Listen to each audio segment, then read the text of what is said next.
Está no ar mais uma edição do Link CNJ. Aqui você acompanha assuntos da justiça que impactam o seu dia a dia, em reportagens e conversas exclusivas com personalidades do mundo jurídico. E hoje vamos falar sobre justiça e meio ambiente. Este ano, o Conselho Nacional de Justiça promoveu 2 premiações a tribunais e magistrados que se destacaram na aplicação da legislação ambiental. O objetivo é aperfeiçoar a justiça para cumprir o dever constitucional de defender e preservar o meio ambiente. O Programa do Poder Judiciário pelo Meio Ambiente é um conjunto de ações que tem como objetivo manter a garantia constitucional de um meio ambiente ecologicamente equilibrado. O programa engloba várias iniciativas.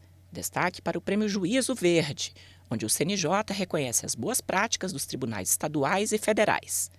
Também para o Concurso Nacional de Decisões Interlocutórias, Sentenças e Acórdãos sobre Meio Ambiente, que premiou magistrados que tiveram decisões que favoreceram a proteção do meio ambiente. E, por fim, para a ferramenta Sirene Jude, um painel que permite visualizar dados sobre violações ambientais. Que é um painel interativo interinstitucional de dados ambientais. Então, o carro-chefe do Sirene Jude são os dados do Poder Judiciário, né, que é a partir da nossa base única do Poder Judiciário, que é o DataJude. Então, a gente consegue colocar, no recorte ambiental, deixar transparente como é que estão as ações judiciais, elas estão distribuídas às unidades judiciárias do nosso país. Outra atividade prevista no programa está em curso. A ação ajudará o judiciário na formulação de políticas de proteção ao meio ambiente. O que está em curso hoje é uma consulta pública para a quantificação dos danos ambientais. Foi aberta no início agora de setembro de 2022, ela vai ficar um mês em aberta, que estamos aguardando que os especialistas na temática, as instituições, pessoas físicas, academia, professores, eles contribuam com todo o seu cabedal de conhecimento para que a gente consiga traçar algum norte para colaborar com os magistrados e no momento de quantificação dos danos ambientais pelo Poder Judiciário. O engajamento é conjunto. Todas essas ações que resultam em cumprimentos de metas do Poder Judiciário para o meio ambiente envolvem todos os agentes do Judiciário. É algo colaborativo. Claro, se eles colaboram com a produção da meta, é óbvio que eles vão se envolver e eles querem cumprir. Então, tem todo esse trabalho colaborativo, tem que deixar muito claro isso com relação às metas do Poder Judiciário, que são estabelecidas, depois são estabelecidas e acompanhadas pelo CNJ, mas o seu processo de produção, elas não advêm de uma forma impositiva, elas vêm de uma forma colaborativa. Para falar sobre o assunto, eu converso agora online com Felipe Bittencourt Potrick, juiz da Primeira Vara Federal de Corumbá, no Mato Grosso do Sul, premiado por uma pesquisa feita no âmbito do TRF3. Converso também com Inês Moreira da Costa, juíza do Tribunal de Justiça de Rondônia, vencedora na categoria Boas Práticas do Prêmio Juízo Verde, com o projeto Visão Plena. E ainda com Fernando Caldas Bivar, juiz da Primeira Vara Federal de Jales, do Tribunal Regional Federal da Terceira Região, que ganhou na categoria Desenvolvimento Econômico Nacional em ações de grande repercussão e complexidade socioambiental. Bom, eu começo perguntando para a doutora Inês. O que a senhora poderia falar sobre a sua iniciativa premiada pelo CNJ? O projeto piloto do Visão Plena nasceu a partir de uma necessidade existente dentro do gabinete para um maior controle desses processos na temática ambiental. Então, nós temos vários danos de natureza ambiental, desmatamentos, invasões, e nesse caminho, o projeto piloto permitiu uma maior proximidade do juiz, do julgador, com o bioma afetado, viabilizando uma análise mais eficiente dos processos, expurgando uma mera análise documental, permitindo que o juiz também tenha uma imagem de satélite desses biomas. Maravilha esse projeto. E agora gostaríamos de ouvir um pouco do Dr. Felipe. É um prazer estar com vocês aqui. O objeto premiado pelo CNJ, aqui no caso da Vara Federal de Corumbá, foi uma sentença proferida em ação civil pública em que se detectou, a partir de estudos da UFMS, da Embrapa Pantanal, uma incidência muito grande de atropelamento de animais da BR-262, que é a BR que liga o município de Campo Grande a Corumbá, são 400 quilômetros, não é? E se discutia nessa ação um trecho de 200 quilômetros, em que essas ocorrências eram muito incidentes. É uma ação civil pública que tramitou por anos, o inquérito civil público é de 2012, não é? E a ação judicial foi ajuizada em 2018, né? E com base no desenvolvimento do processo, foram implementadas durante o processo várias medidas que mitigaram esses atropelamentos, e a sentença, por fim, veio a reconhecer a legitimidade dessas medidas e determinar que elas sejam implantadas de forma total. Então, foi esse o objeto da nossa ação judicial aqui de Corumbá. Certo. E, doutor Fernando, o senhor poderia falar um pouco da sua iniciativa também premiada?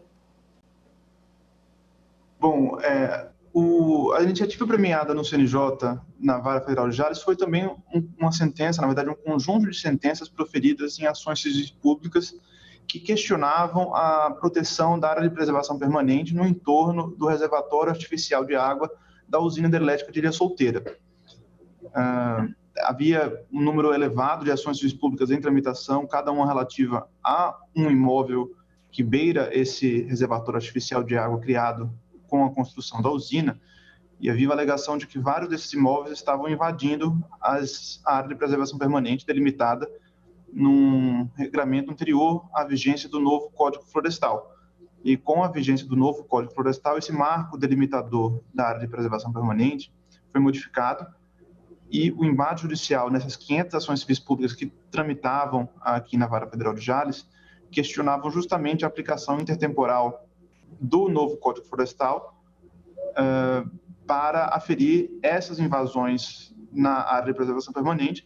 E aqui as sentenças proferidas, elas concluíram que fixaram a aplicabilidade do novo marco legal estabelecido pelo Código Florestal, compatibilizando tanto o desenvolvimento sustentável, ou seja, a exploração econômica da área, com a proteção ambiental nessa área protegida que merece uma especial proteção do Estado, considerando a necessidade de preservar a vegetação nativa que assegura a existência do lago artificial. Eu perguntaria aos três qual a importância dessa premiação do CNJ e de que forma ela estimula o trabalho dos senhores. Doutora, começamos com a doutora Inês. Tá, então, eu quero louvar a iniciativa do CNJ de fazer essas práticas, né? E a principal importância é disseminar uma boa prática que possa ser aproveitada por outros tribunais do país. Nós usamos aqui os recursos que já existem, né? No caso do Juízo Verde, o Google Maps, para aperfeiçoar a prestação jurisdicional. E o senhor, doutor Felipe, qual foi o estímulo que o senhor recebeu com essa premiação? Eu acho que, em primeiro lugar, é importante destacar que é o reconhecimento, né, de uma região muito importante aqui no estado do Mato Grosso do Sul, que é o Pantanal, que é reconhecido como patrimônio nacional, como patrimônio internacional também pela Unesco, não é? E que é um ambiente que requer realmente um cuidado especial. E, por um outro lado, um reconhecimento, não é?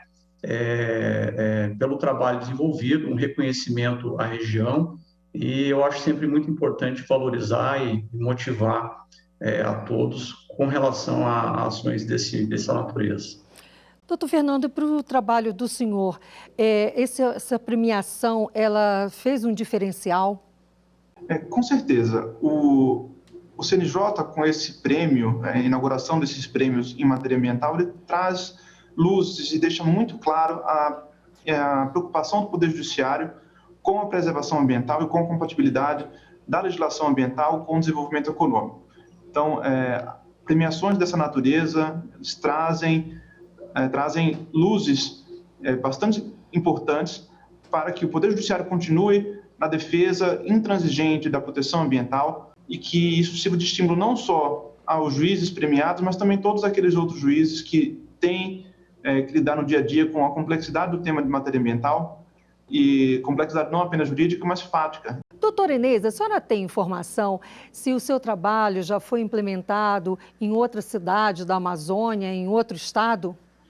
Não, como é um projeto ainda bem recente, né, e eu confesso que eu não tive ainda muito tempo para fazer uma divulgação mais ampla dessa boa prática, ela está atualmente aplicada apenas aqui no estado de Rondônia, mas eu pretendo divulgar essa iniciativa para outros colegas, inclusive vários colegas de outros estados já me pediram, né, para fazer um vídeo explicando na prática como é que funciona, então estou devendo isso para os demais colegas que atuam na área ambiental. Sim, é de suma importância para a Amazônia, né, a região onde a senhora vive e atua. E o senhor, doutor Felipe, já viu a sua iniciativa aplicada em outro estado, em outra cidade, aí mesmo no Mato Grosso? Não, existem algumas... A ação civil pública que se originou a partir de um diagnóstico muito preciso que foi realizado pela Embrapa Pantanal, pela FMS, e que revelaram que a rodovia era uma das mais mortais do mundo e a mais mortal do Brasil, né? Então, se tratou de uma situação crítica realmente. Evidentemente que essas situações se repetem em outros locais do Brasil e já se observam iniciativas do próprio Poder Executivo para regulamentar melhor as medidas de mitigação aos atropelamentos de animais, tanto silvestres como outras ocorrências, né? Doutor Fernando, o senhor sabe se a sua iniciativa ela já amplificou para outras regiões do país? Bom, o Gabinete da Presidência do Tribunal Regional Federal da Terceira Região, após as iniciativas que nós tomamos aqui na Vara Federal de Jales para conduzir essas ações civis públicas, que envolveram em grande parte convênios com universidade, principalmente com a Universidade Estadual de São Paulo, para a realização de perícias, um levantamento técnico de todo o entorno do reservatório da usina hidrelétrica, o tribunal teve a iniciativa de colher essas boas práticas e para tentar compilá-las, todas elas, e disseminar aqui no âmbito da Terceira Região, tanto no estado de São Paulo, quanto no estado do Mato Grosso do Sul. É um projeto que a presidência vem tocando e acredito que brevemente ela será espalhada não só aqui na região, mas também em outros estados da federação. Esperamos que sim. E eu vou pedir aos senhores licença para um breve intervalo. O CNJ volta já.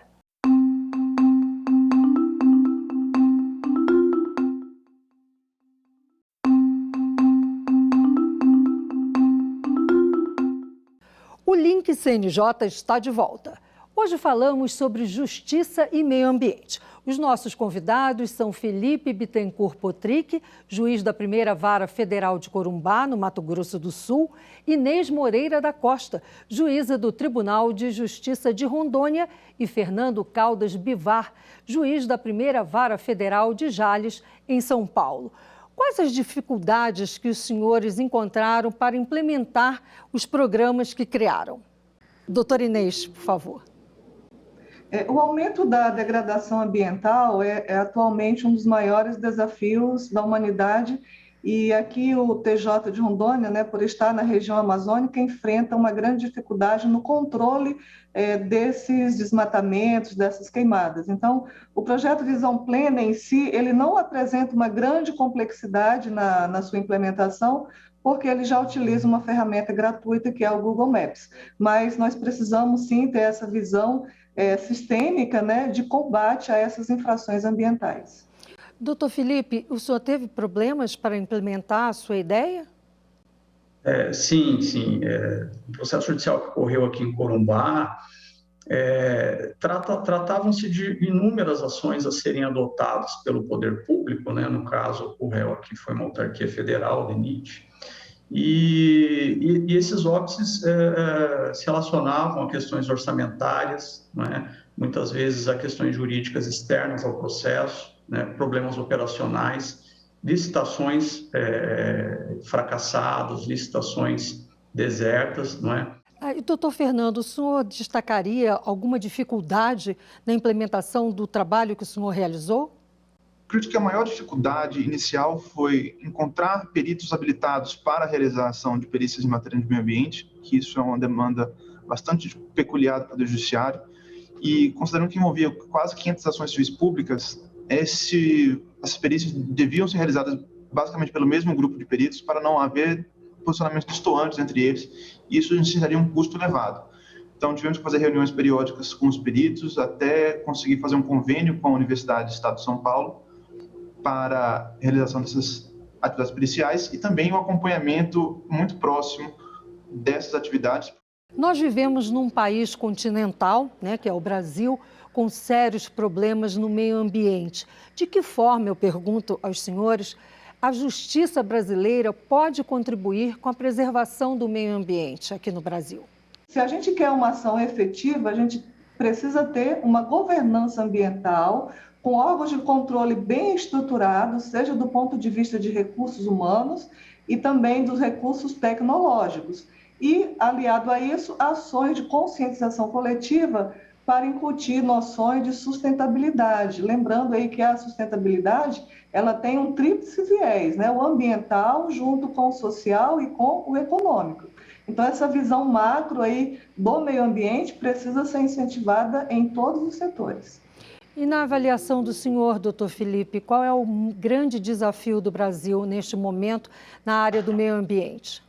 Eu acho que o Brasil é um país privilegiado em termos ambientais, recursos naturais.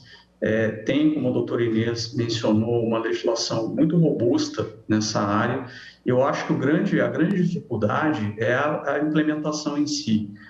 Para isso, é necessário que os órgãos ambientais estejam devidamente aparelhados para isso e funcionem no primeiro momento, porque isso reduz até a pressão sobre o judiciário. Doutor Fernando, a doutora Inês e o doutor Felipe mostraram as dificuldades, os desafios para a preservação do meio ambiente na Amazônia, no Pantanal. Como é que essa preservação se efetiva no sudeste do país, num estado tão desenvolvido como já é São Paulo? Eu acredito que o grande desafio é o mesmo que a doutora Inês mencionou e o doutor Felipe também mencionou. A gente tem uma legislação ambiental robusta, complexa e completa, mas existe um distanciamento entre o que a lei determina e o que acontece na prática.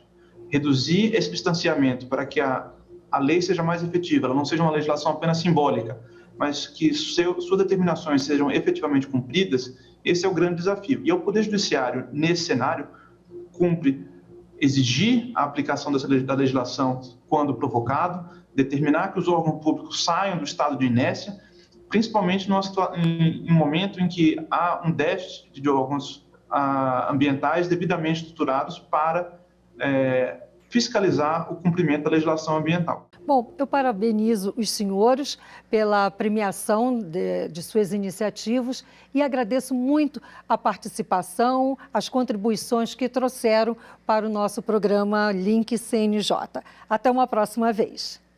Agora, o Link CNJ dá notícias da Justiça. Vamos fazer um giro pelos estados e pelos tribunais do país. Ministra Rosa Weber preside primeira sessão plenária do Conselho Nacional de Justiça.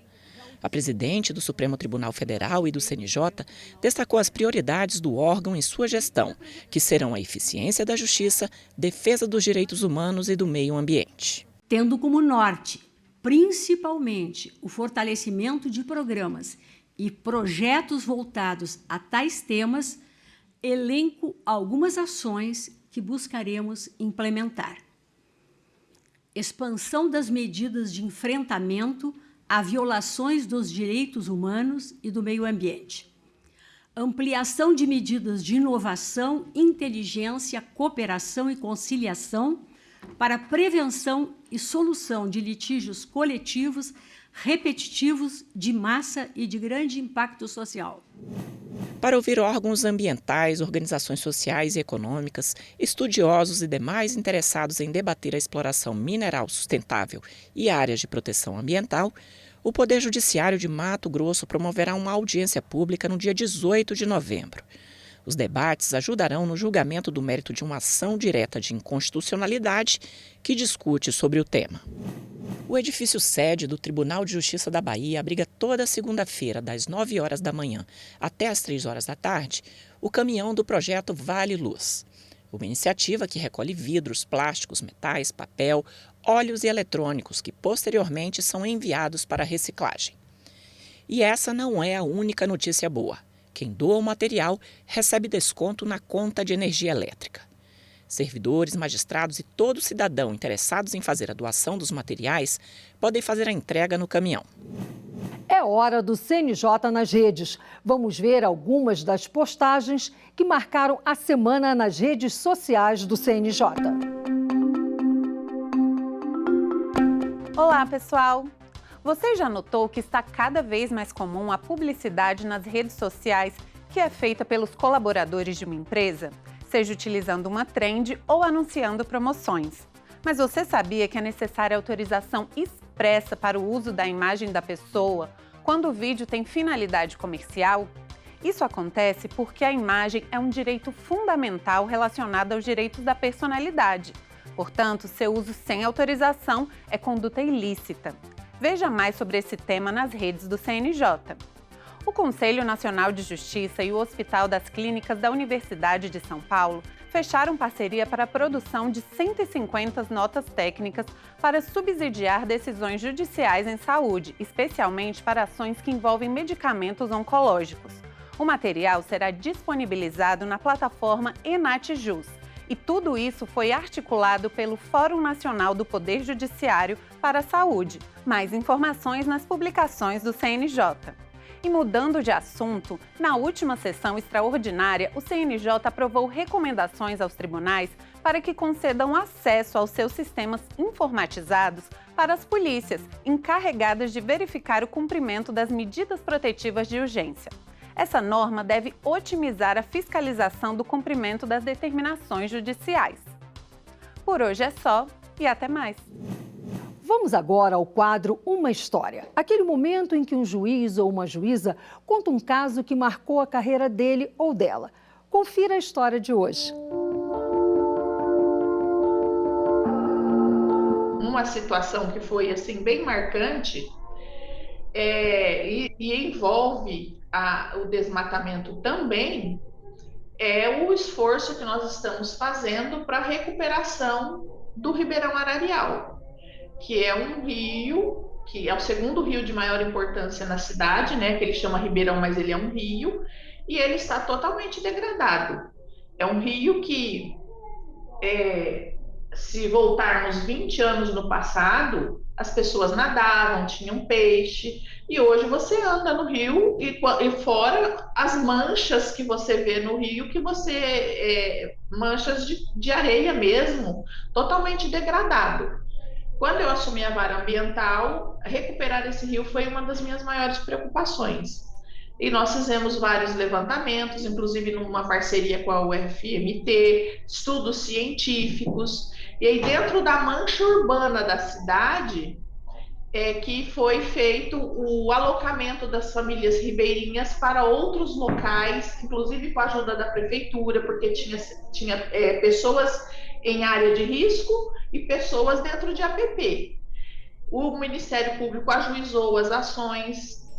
Em torno de 47 famílias ribeirinhas que estavam em APP, elas foram alocadas. Então, quando você mexe com essa situação de pessoas que estão ali há muitos anos, que cresceram ali e que tem essa visão que degradou, mas ali é o lugar delas, independente de estar em situação de risco, isso gera, sim, um desconforto em tirá-las daquele local. Mesmo você dando uma casa melhor, mesmo estando em como são aquelas casas, Minha Casa Minha Vida, o bairro pode não ser melhor, mas é melhor do que elas têm. Mesmo diante dessa situação, muitas não aceitam. Mas esse trabalho foi feito em Rondonópolis e uma boa parte da mancha urbana já está sendo até recuperada com a mata ciliar natural mesmo. Essa vivência minha eu tenho como boa, tanto para o meio ambiente, como para a situação social dessas pessoas que estavam em situação muito vulnerável, tanto que gera muita erosão no local onde elas estavam, pelo estudo que foi feito, um projeto, todo um estudo, né? Era os muros já caindo, que você tinha assim um assoreamento muito grande do rio, e aí havia o desmoronamento dos rios. quando vinha as chuvas, que aqui às vezes não é comum, mas acontece, das chuvas trazerem um volume de água muito grande que chega a inundar essas casas. E eles não queriam sair de lá, eles queriam só sair na época da chuva e voltavam. Como isso é comum no Brasil todo, né? As famílias que vivem nessa situação de risco não querem abandonar os lares, porque foi ali que cresceram, é onde tem a história delas. Isso realmente gerou um impacto social, mas com a ajuda da prefeitura, porque essa união de esforços que eu te falei, né? Nessa união de esforços, eles foram realocados, eles estão em outros lares e esses pontos na mancha urbana estão sendo recuperados. Bem, chegamos ao fim de mais um Link CNJ. Muito obrigada a você que esteve com a gente até agora. Até o próximo programa.